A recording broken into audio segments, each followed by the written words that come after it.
Bonsoir, mes semblables, bon après-midi. J'espère que vous allez bien. Quant à moi, ça va super bien. Donc, bienvenue pour ce nouveau numéro de podcast, qui éveille les consciences.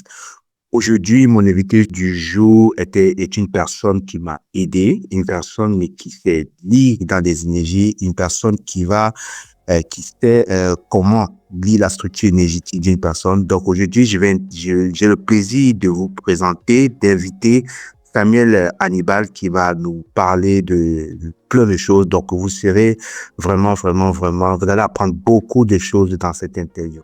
Bonsoir, Samuel. Bonsoir. Ça fait vachement plaisir d'être là. Merci de l'invitation. Ouais. Moi aussi, je te remercie d'avoir accepté l'invitation. Donc, je vous laisse la première question que je pose à tous les invités. Qui est Samuel? C'est une vaste question, mais Samuel, c'est un être humain qui fait de son mieux pour aider d'autres êtres humains. J'ai 37 ans et ça fait 20 ans, ça fait 20 ans que je travaille sur moi maintenant. J'ai commencé assez jeune et je suis quelqu'un qui est assez touche à tout. J'ai plein de domaines de curiosité, des passions qui touchent vraiment beaucoup de sujets différents. Même si la principale, ça reste la spiritualité et le travail sur soi précisément. Et donc c'est un domaine qui me colle à la peau depuis assez jeune et que j'adore explorer de manière assez autodidacte et expérimentale. D'accord. Et voilà. Bon, en fait, moi, je t'avais rencontré pour la première fois. C'était ce qui m'avait fasciné chez toi, c'était cette capacité de lire l'énergie des gens. Donc voilà. Au début, tu te définissais, ou bien je pense que on définissait ce que tu fais comme étant la clairvoyance. Est-ce que tu peux nous en dire plus sur cette approche, sur cette façon d'approcher l'énergie, et qu'est-ce que c'est que la clairvoyance selon toi? Alors, c'est un mot un peu savant pour dire je fais confiance à mes ressentis et à mes intuitions et j'accepte de formuler une information, une idée, un concept que je n'ai pas pensé avec mon esprit. Donc on sait vraiment se laisser aller à l'instant présent, se laisser aller à ce qui arrive, peu importe que ce soit émotionnel, peu importe que ce soit une vision, peu importe que ce soit rationnel, et d'oser de tout exprimer du pire au meilleur. Et surtout, et ça c'est une clé que j'ai, c'est une clé que je transmets pour les personnes qui vont écouter ce podcast, c'est que ce qu'on dit a des conséquences. Et ce que j'ai appris par rapport à mon expérience, c'est que souvent on a peur de dire les choses parce qu'on a peur des conséquences. Et donc on se bride soi-même. Pour moi, tout le monde est clairvoyant. Tout le monde a accès à de l'information. Tout le monde a de l'intuition. Par contre, parfois, on a des blocages pour dire certaines phrases, dire certaines idées parce que ça va impacter les gens. Parce que les gens vont changer leur vision d'eux-mêmes ou de nous. Et donc, c'est pour ça qu'on se bride. Et pour moi, c'est vraiment une parole libre. C'est vraiment s'autoriser à exprimer tout, tout. Donc, en bref, la clairvoyance, c'est être vrai, c'est ça? C'est une dose pure d'authenticité, mais surtout de transparence. C'est plutôt ce terme-là qui me parle personnellement. Hein. C'est de rendre transparent les jeux humains, la psychologie humaine, nos besoins, nos envies, nos désirs. C'est mettre de la transparence et de dire clairement voilà le jeu auquel tu joues, voilà le jeu auquel je joue, voilà le jeu auquel nous jouons. Là, tu essayes, là par exemple, c'est qu'un exemple, hein, mais ça pourrait être, on pourrait dire à une personne, bah là, je sens que tu essayes de prendre l'ascendant sur moi. En disant ça, en fait, on s'en fiche si c'est vrai ou si c'est faux. Ça aussi, c'est une deuxième clé que j'ai appris. Là, tu essayes de prendre l'ascendant sur moi, et bah, en mettant au clair, en mettant transparent ce jeu inconscient-là, et bah, ça, c'est de la clairvoyance. D'accord. Et du coup, d'où est venue cette facilité à lire les énergies? Est-ce qu'au début, tu étais comme ça ou bien tu as eu, comme par exemple, on peut voir dans plusieurs vidéos où les gens, où certaines personnes affirment avoir une montée du Kundalini ou bien un éveil spirituel. Donc, chez toi, qu'est-ce qui a été le facteur de déclenchement de cette capacité à faire confiance aux énergies, à dire ce qui est clair pour toi par rapport à tout ça? Alors, ça a été assez brutal, parce que c'est venu vraiment d'un coup. C'est venu après des années et des années de travail sur soi. L'autre chose, c'est que je ne l'ai pas cherché. Je n'ai jamais voulu avoir des perceptions énergétiques. Je n'ai jamais voulu lire dans la structure inconsciente des gens et être dans cette parole libre. Tout ce que je voulais, c'est aller bien. Mais il se trouve que sur le chemin, des perceptions se sont ouvertes et j'ai commencé à pouvoir lire les énergies des gens de manière consciente et de manière assumée. Donc ça a été une ouverture qui a été assez brutale, donc c'était en 2014. Et après, j'ai eu vraiment une année entière où je me suis entraîné, tout simplement, avec des amis autour, avec une amie thérapeute de l'époque. Et je m'entraînais à lire sa structure, je m'entraînais à lui formuler des clés. Et c'est vraiment ce passage par cette expérience-là qui m'a vraiment le plus appris, parce que là, j'étais en face de vraies personnes. Et après ça, je me suis lancé, j'ai ouvert mon auto-entreprise, j'ai commencé à faire des séances. D'accord. Donc, je te pose toutes ces questions parce que mon public, c'est un public qui, la majorité des personnes qui me suivent, qui ne maîtrisent pas ces connaissances-là. Ils ont une autre façon de voir la spiritualité, mais quand tu leur parles de lecture vibratoire, de l'inconscient, ils se demandent, ils se posent des questions. Qu'est-ce que c'est pour eux? Voilà, ils connaissent, bon. Je les juge pas, mais je pense ils pensent beaucoup plus que c'est la voyance. Est-ce que tu associes cela à la voyance? Non, non. Pour moi, la voyance, pour vraiment définir le terme, la voyance, dans la définition que j'en ai, est beaucoup plus tournée vers l'avenir. D'accord. Alors que le fait de lire la structure, mais voilà, comme tu dis, c'est un terme un peu ésotérique. On pourrait dire ça comme ça. Et il s'agit simplement d'être le plus honnête dans ses paroles et le plus transparent dans ses mots face à une personne. C'est pour aider la personne à se rendre compte qui elle est dans l'instant présent, autour d'un thème en particulier. Par exemple, dans les relations, si la personne a un blocage et qu'elle n'arrive pas hier, c'était la Saint-Valentin, donc je pense que ça va parler à beaucoup de monde. Mais si la personne n'arrive pas à trouver le ou la femme de sa vie, ou si une personne a des problèmes dans son couple ou que sais-je, la clairvoyance n'est pas là pour dire « Ah, il va t'arriver ça dans 6 mois ». Ouais. La clairvoyance est là pour dire « En fait, voilà le blocage que je discerne chez toi, et voilà une clé potentielle, et c'est à toi d'acter ça dans ta vie pour potentiellement débloquer le désir que tu as ». D'accord. Donc, c'est une façon pour toi de lire l'énergie qui bloque. C'est qu'est-ce qui bloque ou quelles sont les ressources. C'est-à-dire qu'il y a 2 manières d'agir sur sa vie. Pour moi, tout se passe dans l'instant présent. C'est ni aller dans le passé, ni essayer de lire le futur qui aide réellement les gens. C'est simplement de se poser dans notre présent et de voir de manière la plus, encore une fois, honnête, authentique et transparente possible, quelles sont mes ressources, qu'est-ce que je peux faire et qu'est-ce qui me bloque. Donc pour moi, c'est 2 chemins qui sont extrêmement importants. C'est-à-dire que je peux vouloir être en couple, mais j'ai peur de vivre à 2. Et donc ça, c'est un facteur bloquant. Mais j'ai aussi des ressources qui peuvent m'aider à aller dans ce sens-là. Ouais, c'est très vrai ce que tu es en train de dire parce que parfois, il y a des personnes, voilà, qui demandent des choses, par exemple, comme le fait d'être en couple, mais ils ne savent pas pourquoi ça bloque.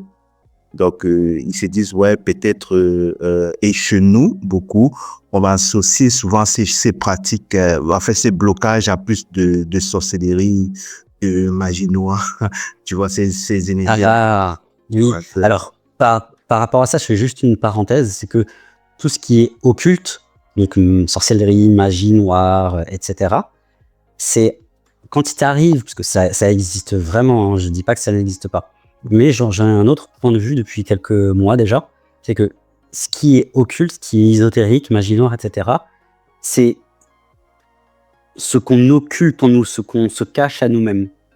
Et pour moi, c'est une grosse base et c'est une des grandes règles de ma vie que je trouverais pour moi. C'est que ce qui m'arrive à l'extérieur n'est que la manifestation de ce que je me cache à l'intérieur.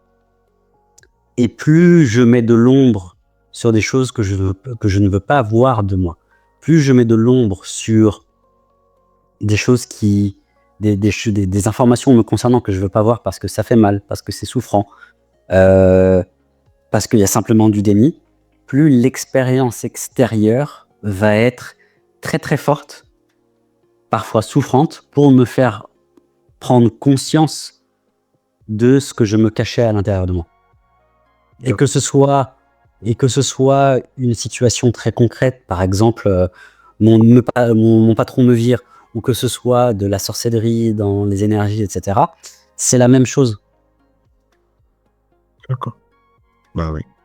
En tout cas, et donc, juste le fait de prendre conscience, d'accepter la situation peut bouger cette énergie-là.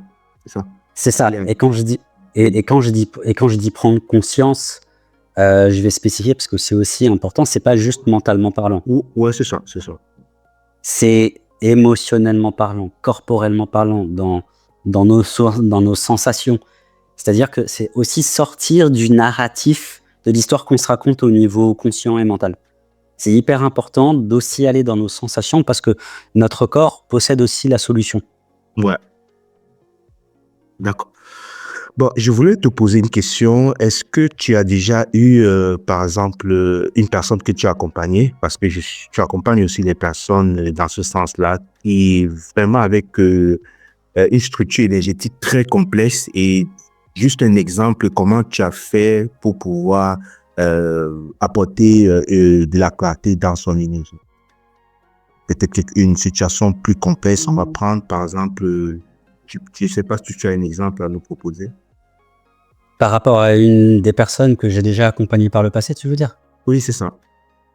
Où c'était une situation, c'est juste pour montrer aux gens, pour que les gens sachent comment est-ce que D'accord. tu peux solutionner ou bien tu peux apporter une solution à son problème. Alors, l'exemple qui me vient, c'est pas le plus facile, mais c'est ce qui me vient en tête, donc je vais l'exprimer. C'est une femme qui avait potentiellement des souvenirs d'inceste et de viol dans son enfance. Oui. Et donc elle était maintenant beaucoup plus âgée quand elle a commencé à faire des séances avec moi, et elle se sentait vraiment totalement bloquée dans sa vie. Et donc là, dans ce genre de cas, c'est juste une conversation, comme on peut en avoir en fait là, maintenant, tout de suite. Que je vais exprimer tout ce qui me traverse à la personne, sans filtre. Ce que je disais tout à l'heure, avec le maximum d'honnêteté et de transparence possible. Et je vais aussi poser des questions à la personne que j'ai en face de moi, afin de voir comment est-ce que la personne réagit, afin de faire en sorte que la personne prenne conscience de quelles sont ses émotions, quelles sont ses sensations, quelles sont ses croyances mentales. Parce que l'objectif, c'est vraiment d'aider la personne à avoir une sorte de cartographie de là où elle en est, avec ses blocages, avec ses ressources. Et donc, c'est comme si elle dessinait elle-même la carte de sa situation liée à son objectif ou à son blocage.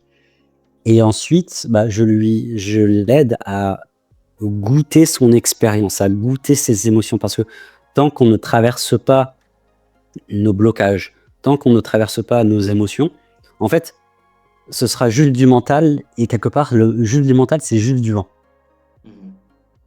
Et donc, je l'aide vraiment à prendre conscience de ça, et au fur et à mesure, je formule des clés, donc des actions que la personne peut entreprendre, peut mettre en place dans sa vie, afin de solutionner à la fois l'intérieur et l'extérieur. De débloquer l'intérieur et de débloquer l'extérieur. Et donc, je lui donne... Il y a un côté thérapeutique dans le sens prise de conscience intérieure de notre carte, de notre cartographie. Et ensuite, un côté coaching dans lequel je vais aider la personne à mettre en place les solutions qui sont vraiment parlantes et qui résonnent pour elle, qui sont pertinentes pour elle.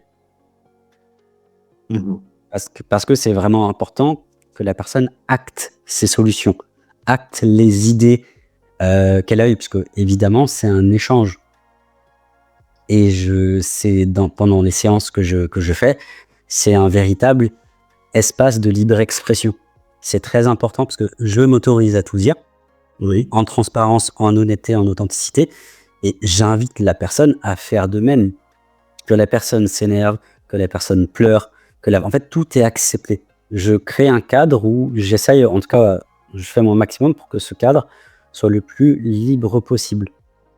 Et si la personne veut me dire merde, ben en fait, la personne est en droit de me dire merde. D'accord. Parce que c'est un échange d'être humain à être humain. D'accord. En t'entendant dire, si certains de mes auditeurs diront, ah, c'est simple comme ça, eux, ils vont chercher à demander, comment est-ce qu'on peut faire un rituel pour voir un peu ce type d'énergie? Il faut faire quel rituel avec quelle bougie, quelle couleur.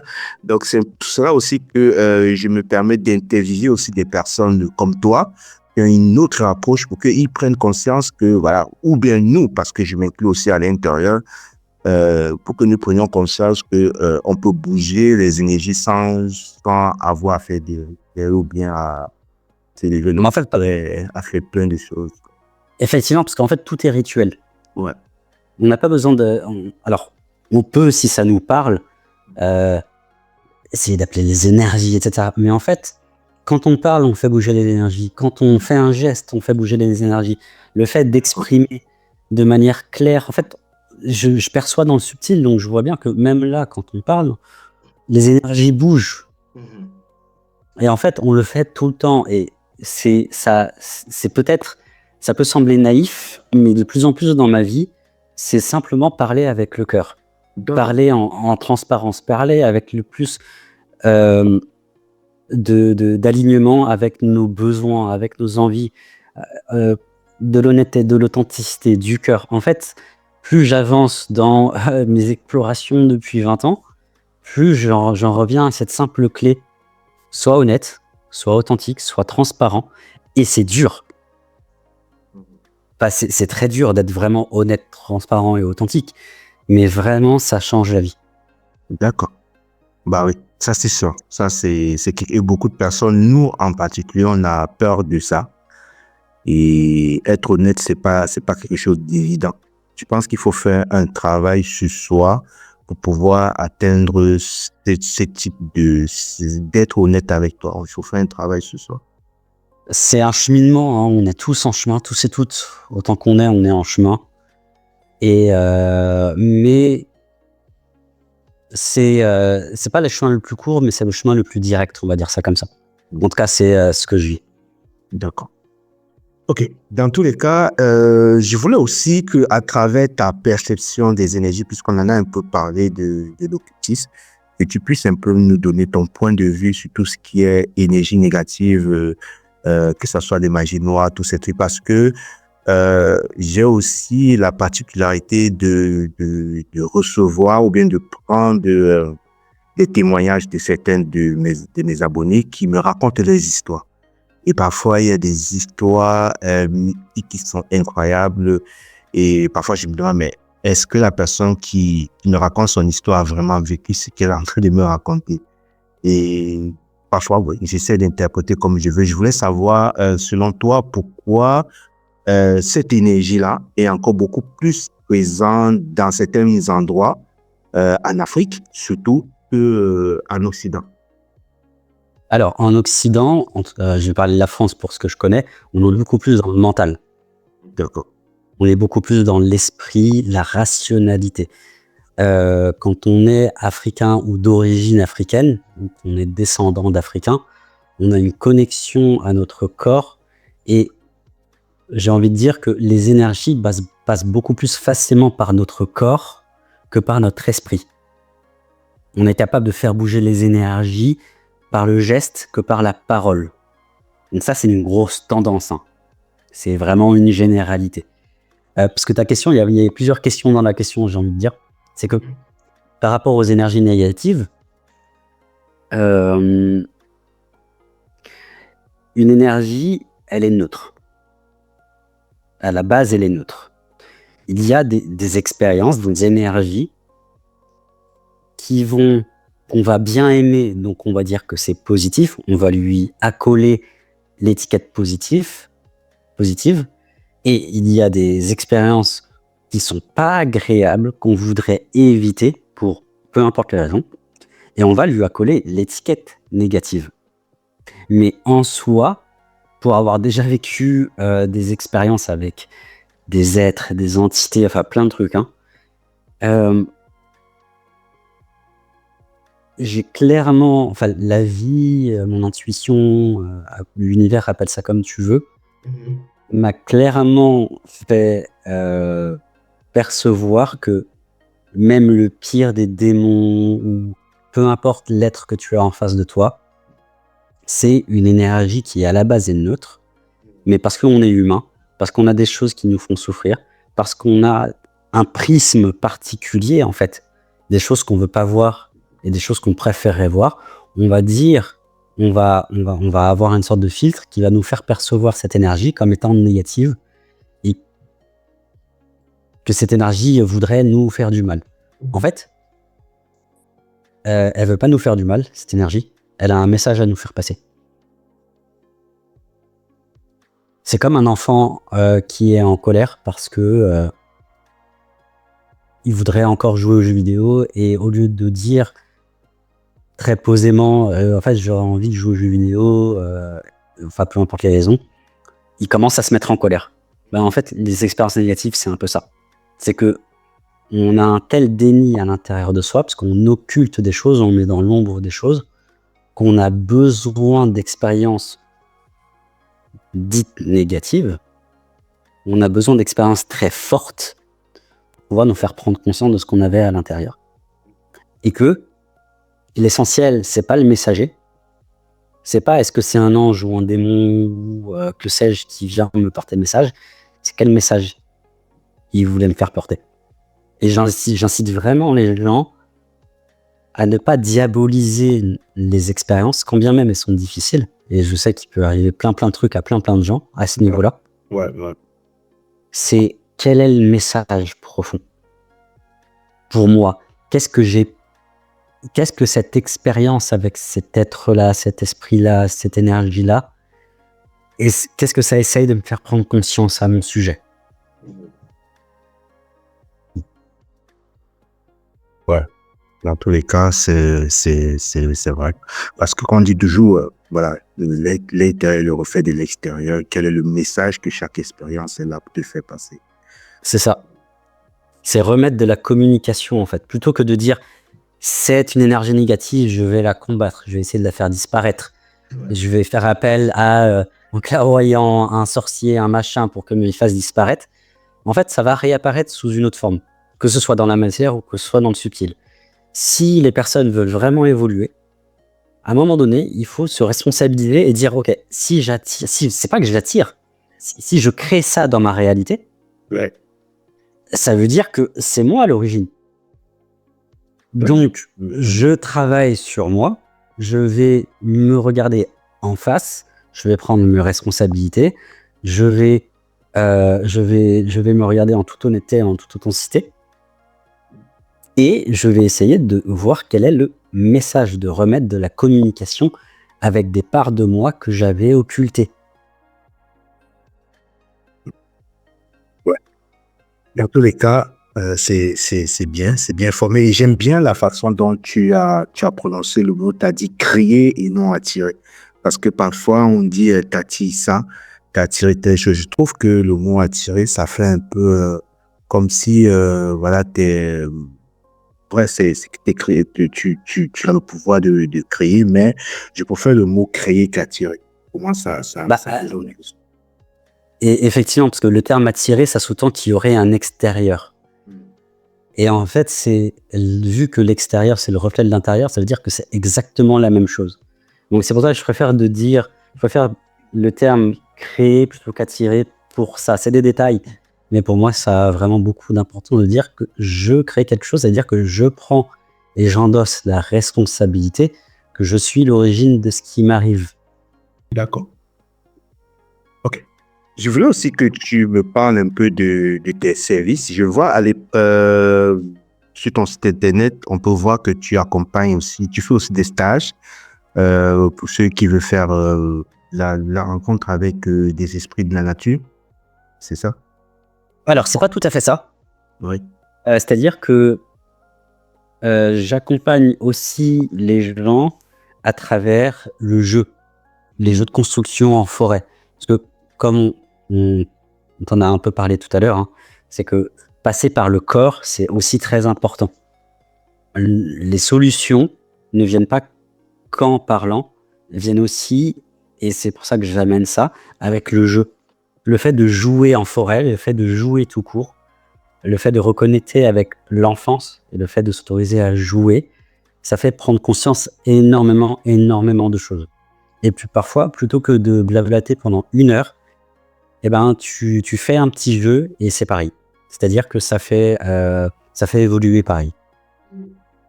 D'accord. Dans tous les cas, tu as d'autres choses à proposer, d'autres services ou bien d'autres accompagnements que tu proposes? Alors j'ai des séances, on va dire, de clairvoyance classique où là, bah voilà, c'est par la parole, c'est en visio.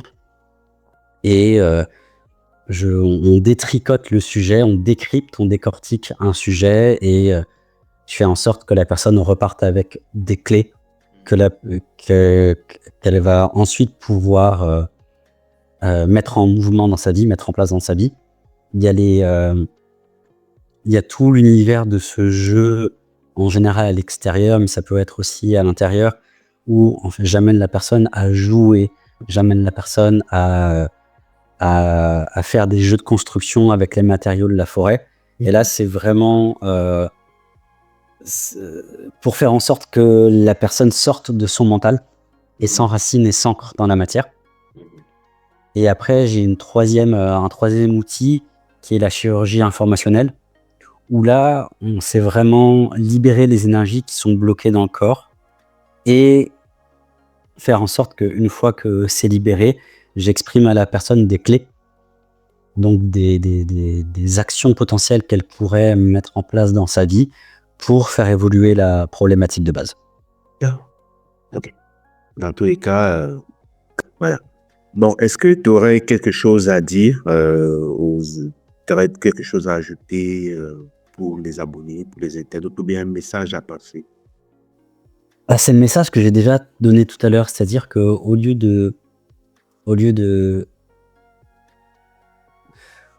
que l'autre, l'extérieur, que ce soit une énergie ou que ce soit un être humain ou une situation, au lieu de la diaboliser, faites en sorte de rentrer en communication avec et de voir qu'est-ce que cette expérience que j'ai créée m'apprend de moi. Et avec ça, pour les personnes qui sont vraiment appelées par ce travail sur soi, par cette évolution spirituelle, il y aura les réponses. Parce qu'on le dit toujours, hein, demandez et on vous répondra, frappez, on vous ouvrira. On vous répondra. OK. Et du coup, juste une dernière question, comment développer cette facilité à lire les énergies, et entrer dans la structure énergétique d'une personne? Alors le plus court moyen, c'est en essayant en fait.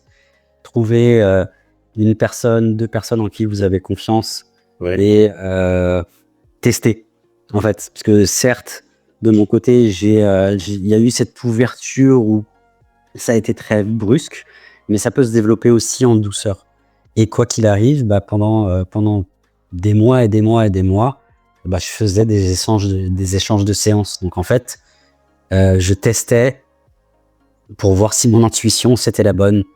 J'ai testé. Donc en fait, c'est prendre quelqu'un avec qui on a confiance, on se sent en confiance, et lui dire, bah vas-y, pose-moi une question sur ta vie, je vais essayer de t'aider comme je peux. Et j'ai envie de dire sans se prendre la tête, sans pression.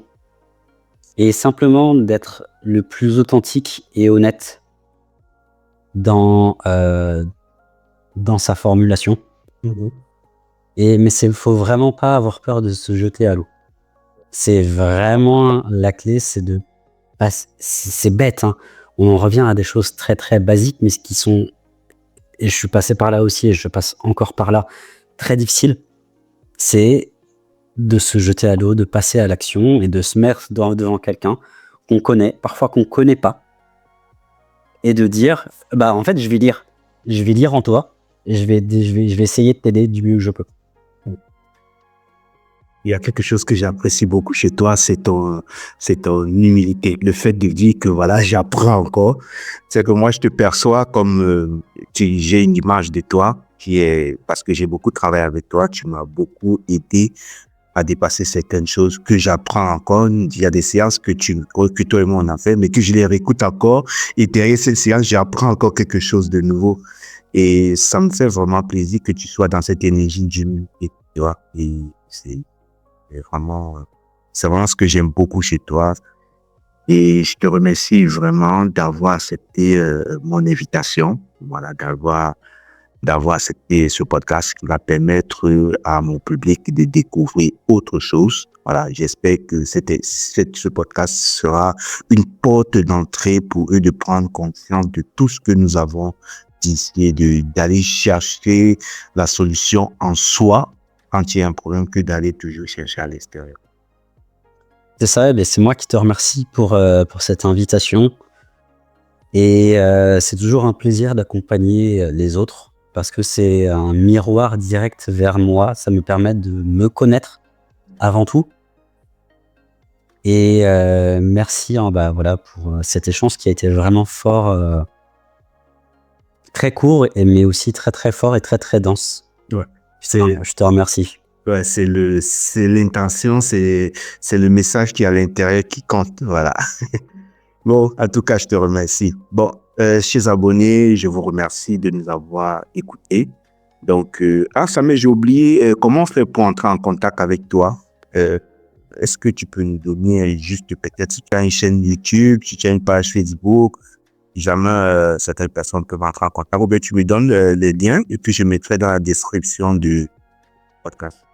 Alors effectivement, j'ai un site internet, une chaîne YouTube, Instagram, mais je vais donner mon site internet et ma chaîne YouTube. C'est à mon nom et prénom, donc yurisamuelhannibal.com. Oui. Et ma chaîne YouTube, c'est Yuri Samuel Hannibal, tout simplement. Mais je t'enverrai les liens que tu les mets en description. Ok. Bon, je te remercie et puis je vous remercie aussi. Je vous souhaite de passer une très bonne semaine et on se voit la semaine prochaine pour un autre podcast.